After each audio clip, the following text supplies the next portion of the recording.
పందెం పుంజులు కోడిపెట్టెలు కూడా పట్టుకుపోతున్నారు వైసీపీ నాయకులు. పందెం పుంజులు సుమారు 100 కోళ్లు విజయసాయిరెడ్డి విశాఖ నుంచి పట్టుకుపోయారు. ఇలాంటి పనులు చేస్తున్న వీళ్లని చూసి నవ్వాలో ఏడవాలో తెలియట్లేదు.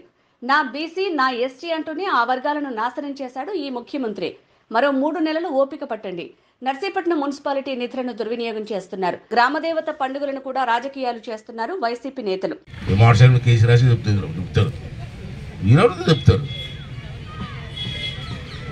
అంతే కదా, ఉన్న మనిషి అంటే పోలీసుకి కోపం వస్తుంది. ఎవరికి అది కేసు రాస్తున్నావు రాసుకోమన్నావు, ఇప్పటికే 15-16 రాశారు రాస్తాడు. అంతేగా పోలీసులు డబ్బులు లేదు కదా, ఆవిడ అడుగుతా ఇంట్లో కూరలు లేవు నూనె లేదు అడతారా పోలీసులు. ఆవిడ ఆయన రోడ్డు మీద వస్తాడు, మోటార్ సైకిల్ అడుగుతాడు, లైసెన్స్ ఉందా లేదంటాడు, కేసు రాస్తాడు, అయిపోతుంది. ఆ రోజుకి వంట అయిపోతుంది. మీరే కదా మీరే నడుతారు. ఇటువంటి పరిస్థితులు ఉన్నాయి. తప్పనిసరిగా మీకు వచ్చి వేళ మీద కలిసి మాట్లాడడం కాదు, రేపు గెలుస్తాం మనం. సార్ వస్తారు, నేను బాధ్యత తీసుకొని మున్సిపల్ శాఖ సభ్యున మాట్లాడి కార్మికుల కోసం ఆడవాళ్ళు నన్ను చూస్తాను. హైదరాబాద్ విజయవాడలో ఉన్నాను ఆ రోజునే, చాలా బాధ అనిపించింది. ఆడవాళ్ళు చూడకుండా కొడుతున్నారు పోలీసులు అంత దారుణంగా. వాళ్ళ కోసం నేను తప్పనిసరి పోరాడి తీరుతాం. అది కాకుండా ఇంకా చాలామంది ఉన్నది ఇక్కడ తీసి కూర్చొని నాకు పెడతారు. అక్కడ బేరం ఏముంటుంది, వాళ్ళకి ఏం బేరం ఉంటుందా? ఏం తలతకి లేకుండా ఆలోచన లేకుండా ఏంటి. నేను మళ్ళీ మళ్ళీ పండుగ 3 నెలల తర్వాత అప్పుడు మళ్ళీ ఎన్ని తీసేస్తారు కదా, అప్పుడు ఆ సంగతి లేదా ఆ కుట్ల కోసం మళ్ళీ పండుగ మానేద్దా? మళ్ళీ పండుగ మానం కదా మనం. మరి మా చేసినప్పుడు కుట్లు అక్కడ ఉండకూడదు కదా. అప్పుడు పరిస్థితి మేము పెట్టించాను 50 రూపాయలు తీసుకుంటారు వాళ్ళని. ఏంటి ఇలాంటి రాజకీయాలు? అమ్మవారి పండగకి రాజకీయాలే, అన్ని రాజకీయాలే.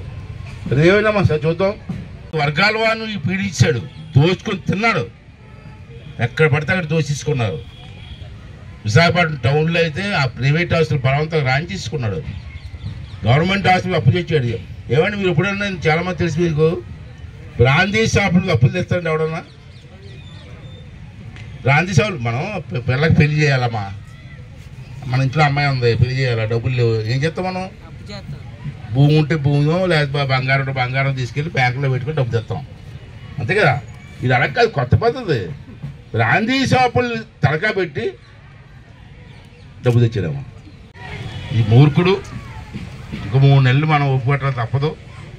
ఎందుకంటే దేనికో మున్సిపాలిటీ డబ్బు డైవర్ట్ చేసేస్తున్నారు తప్పించి మీకోసం ఎందుకు ఎవరు అడుగుతున్నా? అమ్మ ఇంతకుముందు సబ్బులో ఇస్తారు, ఇప్పుడు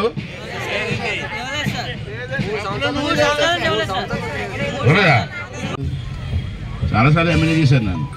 అప్పుడు చాలా ప్రభుత్వం, రాజశేఖర ప్రభుత్వం ఉంది, అంజీ గారి ప్రభుత్వం ఉంది, అంజీ గారు అన్నాను, రాజశేఖర గారి ప్రభుత్వం ఉంది, కిరణ్ కుమార్ రెడ్డి గారి ప్రభుత్వంలో పనిచేశాను నేను. కానీ ఇంత దారుణం నేను ఎప్పుడు చూడలే. ఇప్పుడు ఎంతమంది రాష్ట్రంలో ఎంతమంది సమ్మె చేస్తున్నారు మీకు తెలుసా? అదే లిస్ట్ ఉంది. ఇది అంతా సమ్మె చేసేవాళ్ళే. మీ విషయంలో కూడా మనస్ఫూర్తిగా అన్నదాంట్లుగా ఉంటాను. ఎన్ని ఇబ్బందులు వచ్చినా ఈ మధ్యకాలంలో మీకు ఏమైనా అవసరం ఉన్నా మన వాళ్ళు చెప్పండి, నేను పూర్తి నా సహకారం అందిస్తానని చెప్పి మరోసారి మాట్లాడుతూ, మరి ఈ విషయం చంద్రబాబు నాయుడు గారు రేపు తుని కూడా వస్తున్నారు. ఒక రిప్రజెంటేషన్ రాసి ఇలా కాకుండా బాగా రాసిస్తే రేపు సాయంత్రం నేను కూడా వెళ్తాను కాబట్టి ఆ కాగితం కూడా తుల్లో ఇస్తాను. నేను మన కోసం పోరాడదాం. దాంట్లో నేను అగ్రస్థానంలో ఉండి మీ అందరికీ అండగా ఉంటానని చెప్పి మరొకసారి తెలియజేస్తూ